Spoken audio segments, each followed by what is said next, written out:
साईं राम। बाबा की वाणी में आपका स्वागत है। सभी भक्तों का अध्याय 26 को ध्यानपूर्वक सुनने के लिए धन्यवाद। अब हम अध्याय 27 में प्रवेश करेंगे। अध्याय 27 में हम भागवत और विष्णु सहस्त्र नाम प्रदान कर अनुग्रहित करना, गीता रहस्य, दादा साहेब खारपड़े के बारे में अध्ययन करेंगे। इस अध्याय में बतलाया गया है कि श्री साईं बाबा ने किस प्रकार धार्मिक ग्रंथों को कर स्पर्श से पवित्र कर अपने भक्तों को पारायण के लिए देकर अनुग्रहित किया है तथा और भी अन्य कई घटनाओं का उल्लेख किया गया है। शुरुआत में कहा गया है कि आम लोगों का ये विश्वास है कि अगर वो कोई समुद्र में स्नान कर ले तो उसे सभी तीर्थों और पवित्र नदियों में स्नान करने का पुण्य मिल जाता है। उसी तरह अगर कोई सच्चे गुरु की चरणों की शरण ले लेता है तो उसे ब्रह्मा, विष्णु, महेश और परम ब्रह्मा इन सब का आशीर्वाद मिल जाता है। श्री सच्चिदानंद साईं महाराज की जय हो। वे भक्तों के लिए इच्छा पूरी करने वाले पेड़, दया के सागर और आत्मज्ञान देने वाले हैं। लेखक साईं बाबा से प्रार्थना करता है कि उसकी श्रद्धा को अपनी कथाओं के सुनने में और अधिक बढ़ा दे। जैसे बरसात के मौसम में चातक पक्षी केवल स्वाति नक्षत्र की एक बूंद का इंतजार करता है और उसे पाकर खुश हो जाता है, वैसे ही लेखक साईं की कथाओं से निकले ज्ञान के एक छोटे से अंश की भी कामना करते हैं, जिससे सबके दिल खुशियों से भर जाएं।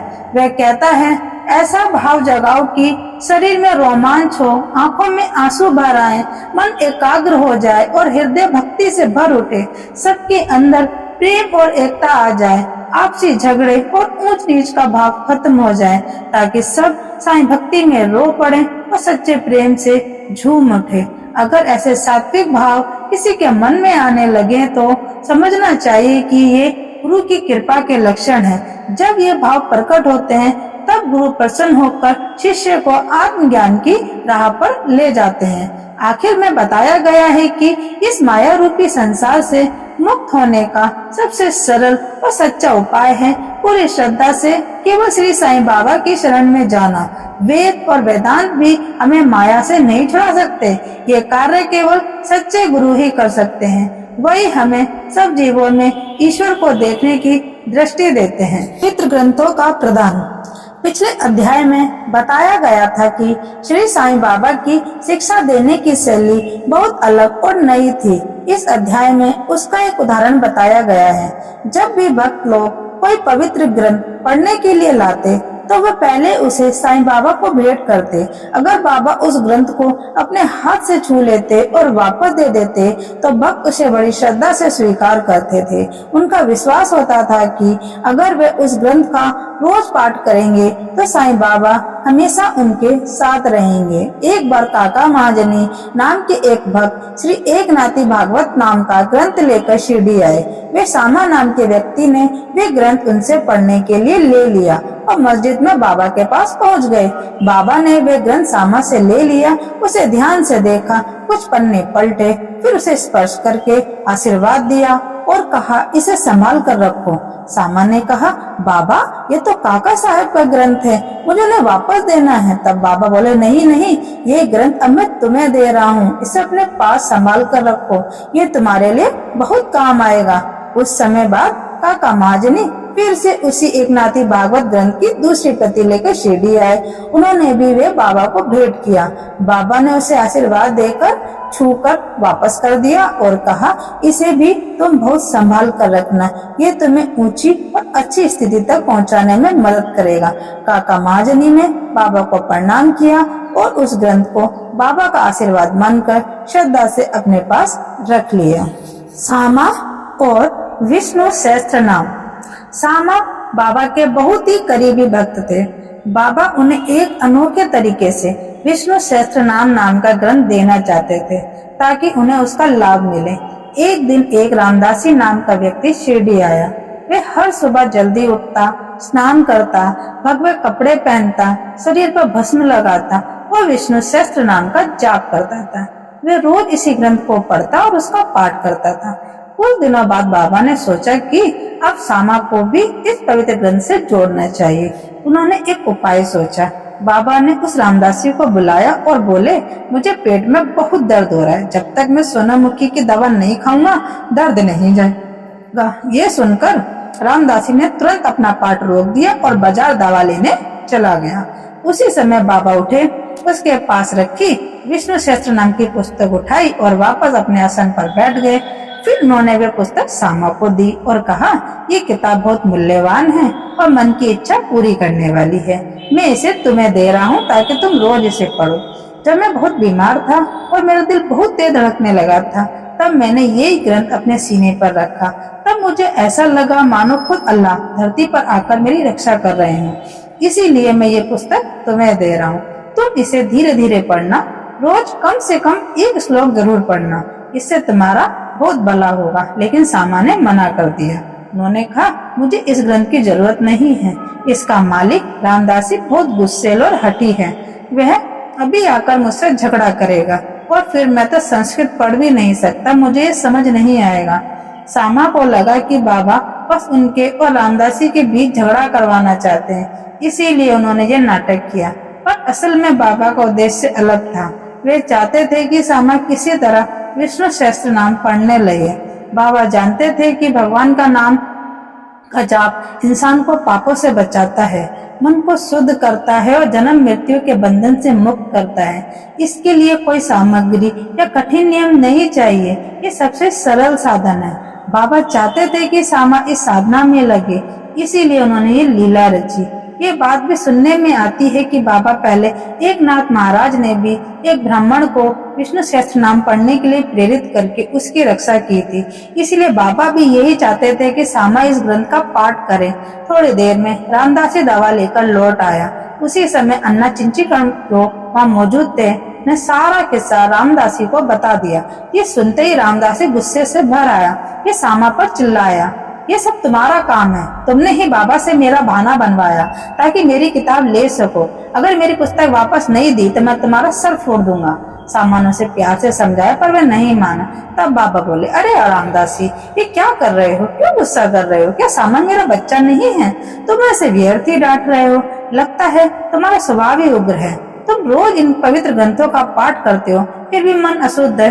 जब तुम अपनी इच्छाओं पर काबू ही नहीं रख सकते तो फिर सच्चे रामदासी कैसे हो सकते हो? एक सच्चे साधक को तो ममता और मोह को छोड़ देना चाहिए, लेकिन तुम एक छोटी सी पुस्तक के लिए इतना झगड़ा कर रहे हो। जाओ अपने आसन पर बैठो, पैसों से किताबें फिर मिल सकती है पर मनुष्य नहीं। विवेकशील बनो, इस पुस्तक से सामा का फायदा होगा, इसीलिए मैंने उसे दी है। वैसे भी तुम्हें ये ग्रंथ याद ही है। बाबा की ये बातें इतनी मीठी और गहराई वाली थीं कि रामदासी शांत हो गया। फिर उसने कहा, ठीक है, इसके बदले मुझे पंचरत्नी गीता की एक प्रति दे दो। सामा मुस्कुराए और बोले, एक ही क्यों, मैं तुम्हें 10 प्रतियां दे दूंगा। इस तरह झगड़ा खत्म हो गया। अब ये सवाल उठा कि रामदासी ने पंचरत्नी गीता क्यों मांगी और जो रोज धार्मिक पाठ करता है वही बाबा के सामने इतना क्रोधित क्यों हुआ? इसका कारण कोई ठीक से नहीं जानता, लेकिन इतना साफ है कि अगर ये घटना ऐसे नहीं घटती तो सामा को विष्णु सहस्त्र नाम पढ़ने का मौका नहीं मिलता और ये सबक ये भी नहीं मिलता है कि ईश्वर का नाम जाप कितना महान होता है। बाबा की शिक्षा देने की ये शैली अनोखी थी। धीरे धीरे सामा ने इस ग्रंथ को गहराई से अध्ययन किया और इतना ज्ञान प्राप्त किया कि वे पूना इंजीनियरिंग कॉलेज के प्रोफेसर जीजी नारके को भी इसका सही अर्थ समझाने में सफल हुई। रहस्य, जो भक्त ब्रह्म विद्या या आत्मिक ज्ञान का अध्ययन करते हैं, बाबा उन्हें हमेशा प्रोत्साहित करते थे, यानी उनका हौसला बढ़ाते थे। एक बार की बात है, बापू साहेब जोग को एक पार्सल आया। उस पार्सल में लोकमान्य तिलक द्वारा लिखी हुई गीता भाष्य की एक प्रति थी, जिसे गीता रहस्य भी कहा जाता है। जोग साहब ने वह पार्सल अपनी बाह में दबा रखा था और उसी हालत में बाबा के दर्शन के लिए मस्जिद में पहुंचे। जब वे बाबा के चरणों में झुककर प्रणाम करने लगे तो वे पार्सल उनके हाथ से छूटकर बाबा के चरणों के पास गिर गया। बाबा ने उनसे पूछा, इसमें क्या है? जोग साहब ने तुरंत पार्सल खोला और उसमें रखी हुई पुस्तक निकालकर बाबा के हाथों में रख दी। बाबा ने उस पुस्तक को थोड़ी देर तक देखा, उसके कुछ पन्ने पलटे, फिर अपनी जेब में से 1 रुपया निकालकर उस पुस्तक पर रख दिया। इसके बाद बाबा ने वह पुस्तक वापस जोग को देते हुए कहा, इसका ध्यान पूर्वक अध्ययन करते रहो, इससे तुम्हारा भला होगा। इस तरह बाबा ने यह दिखाया कि जो व्यक्ति आध्यात्मिक ज्ञान को समझने और पढ़ने का प्रयास करता है उसे ईश्वर का आशीर्वाद अवश्य मिलता है। बाबा खुद ऐसी विद्या के अध्ययन में बहुत महत्व देते थे। श्रीमान और श्रीमती खारपणे। एक बार श्री दादा साहब खारपणे अपनी पत्नी और परिवार के साथ शिरडी आए और कुछ महीनों तक वहीं रुके। उनके वहां रुकने की दिनचर्या का विवरण श्री साईं लीला पत्रिका के पहले भाग में छपा है। दादा साहब कोई साधारण व्यक्ति नहीं थे, वे अमरावती के प्रसिद्ध और अमीर वकील के थे, साथ ही दिल्ली के केंद्रीय धारा सभा के सदस्य भी थे। वे बहुत विद्वान और बहुत अच्छे वक्ता थे। इतने बूढ़े होने के बावजूद भी जब भी वे बाबा के सामने बैठते तो बोलने की हिम्मत नहीं करते थे। बाकी भक्त तो बाबा से सवाल पूछते रहते थे, पर दादा साहब मूलकर और बूटी ये तीन लोग ऐसे थे जो हमेशा शांत और विनम्र बने रहते थे। दादा साहब पंचदशी नाम के संस्कृत का ग्रंथ का ज्ञान रखते थे। ये ग्रंथ विद्यारण्य स्वामी ने लिखा था और इसमें अद्भुत वेदांत का दर्शन बताया गया है। वे इसे दूसरों को समझाते भी थे, लेकिन जब बाबा के सामने बैठते तो एक भी शब्द नहीं बोल पाते थे। असल में जब कोई व्यक्ति सच्चे संत या सिद्ध पुरुष के सामने होता है तब उसका केवल किताबों से सीखा ज्ञान वहाँ टिक नहीं पाता। दादा साहब 4 महीने तक शिरडी में रहे, जबकि उनकी पत्नी 7 महीने तक वहीं रही। वह दोनों अपने प्रवास से बहुत खुश थे। श्रीमती खारपणे वो श्रद्धालु और भक्त स्वभाव की महिला थी। उन्हें बाबा के चरणों से बहुत प्रेम था। हर दिन दोपहर में वे खुद अपने हाथों से बना नैवेद्य लेकर मस्जिद में जाती थी। जब तक बाबा उनको बनाया भोजन स्वीकार नहीं कर लेते थे तब तक वे खुद भी खाना नहीं खाती थी। बाबा उनकी सच्ची भक्ति सबको दिखाना चाहते थे। एक दिन दोपहर में वे मस्जिद खाना लेकर आए। थाली में पूरी, चावल, खीर, रसम और कई व्यंजन थे। आमतौर पर बाबा भोजन को बहुत देर तक ऐसे ही रखे रहते थे, कभी कभी छूते भी नहीं थे। पर उस दिन वे तुरंत उठे, भोजन की जगह पर गए, थाली से कपड़ा हटाया और बड़े आनंद से खाना खाना शुरू किया। ये देखकर सामा बोले, बाबा आज तो आप पक्षपात कर रहे हैं, बाकी सबकी थाली को तो आप छूते भी नहीं, कभी फेंक देते हैं, और आज इस बाई का भोजन इतनी रुचि से खा रहे हो, ऐसा क्या है इसमें? तब बाबा मुस्कुराए और बोले, सचमुच इस भोजन में विशेषता है। ये पिछले जन्म में कई बार एक व्यापारी की मोटी गाय थी जो बहुत अधिक दूध देती थी। फिर उसने पशु जीवन छोड़ा और एक माली के घर जन्म लिया। उसके बाद वे एक क्षत्रिय परिवार में जन्मी और उसका विवाह एक व्यापारी से हुआ। अब बहुत समय बाद ये मुझसे फिर मिली है, इसीलिए मैं इसके हाथ से बनाए भोजन के 4 ग्रास प्रेम से खा लेता हूँ। ऐसा कहकर बाबा ने तृप्त होकर भरपेट भोजन किया, हाथ मुंह धोए, संतोष की कुछ डकारे ली। उसके बाद श्रीमती खारपणे ने झुककर बाबा के चरणों को प्रणाम किया और उनके पांव दबाने लगी। बाबा उनसे बात करने लगे, साथ साथ उनके हाथ पैर भी दबाने लगे। ये देखकर श्यामा मुस्कुराए और बोले, वाह, ये तो बड़ा अद्भुत दृश्य है। भगवान अपने भक्त की सेवा कर रहे हैं, भक्त भगवान की। उनकी सच्ची भक्ति देखकर बाबा बहुत कोमल स्वर में बोले, अब तुम रोज राजा राम का नाम जपा करते हो करो। अगर तुम इस नियम से करती रहोगी तो तुम्हें जीवन का सच्चा लक्ष्य मिल जाएगा, तुम्हें मन की शांति और बहुत बड़ा लाभ प्राप्त होगा। साधारण लोगों को ये एक सामान्य घटना लग सकती है, लेकिन आध्यात्मिक दृष्टि से ये बहुत गहरी बात थी। शास्त्रों में इसे शक्तिपात कहा गया है, यानी गुरु द्वारा अपने शिष्य में आध्यात्मिक शक्ति का संचार करना। बाबा के ये सब बहुत प्रभावशाली थे। वे सीधे श्रीमती खारपणे के हृदय में उतर गए और उनके भीतर आध्यात्मिक शक्ति की जाग उठी। यह घटना बताती है कि गुरु और शिष्य के बीच संबंध कितना पवित्र होता है। गुरु और शिष्य दोनों को एक दूसरे के अलग नहीं बल्कि एक ही आत्मा का रूप मानना चाहिए। जो इस एकता को नहीं समझ पाता वे आदमी आध्यात्मिक रूप से अधूरा है। श्री सद्गुरु साईनाथ को समर्पित आपका दिन शुभ हो। ओम साई राम।